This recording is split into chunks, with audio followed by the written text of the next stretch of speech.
I wanted to thank you, said Colonel Brint. Tactics. The valley was spread out below them, a galaxy of twinkling points of orange light. The torches and campfires of both sides, occasionally smudged as a new curtain of drizzle swept across the hillside. One cluster must have been the village of Advine, another the hill they called the Heroes, a third the town of Osram. Meade had made his headquarters at an abandoned inn south of the town and left his leading regiment digging in just out of bowshot of its fence, Hal with them, nobly wrestling to stamp some order on the darkness. More than half the division was still slogging up, ill-tempered and ill-disciplined, along a road that had begun the day as an uneven strip of dust and ended it churned to a river of mud. The rearmost elements would probably still not have arrived at first light tomorrow. I wanted to thank you, said Colonel Brint, rain dripping from the peak of his hat. Me? Asked Finrey, all innocence. Whatever for? For looking after Elise these past few days. I know she's not terribly worldly. It's been my pleasure, she lied. You've been such a good friend to Hal after all. Just a gentle reminder that she damn well expected him to carry on being one. Hal's an easy man to like. Isn't he, though?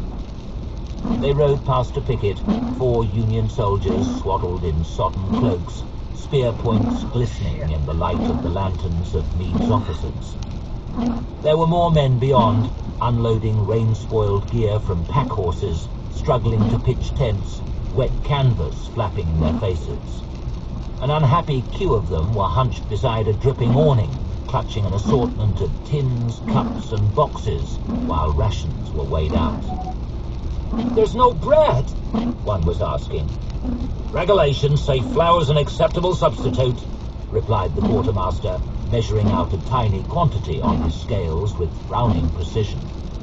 Acceptable to who? What are we going to bake it on? You can bake it on your fat arse as far as I'm... Oh, begging your pardon, my lady, tugging his forelock as Finrey rode past, as though seeing men go hungry for no good reason could cause no offence, but the word arse might overcome her delicate sensibilities. What looked at first to be a hump in the steep hillside turned out to be an ancient building, covered with wind-lashed creeper, somewhere between a cottage and a barn, and probably serving as both. Meade dismounted with all the pomp of a queen at her coronation and led his staff in file through the narrow doorway, leaving Colonel Brint to hold back the queue so Finrey could slip through near the front. The bare raftered room beyond smelled of damp and wool, wet-haired officers squeezed in tight. The briefing had the charged air of a royal funeral, every man vying to look the most solemn, while they wondered eagerly whether there might be anything for them in the will. General Mitterick stood against one rough stone wall, frowning mightily into his moustache, with one hand thrust between 2 buttons of his uniform, thumb sticking up as if he was posing for a portrait, and an insufferably pretentious one at that.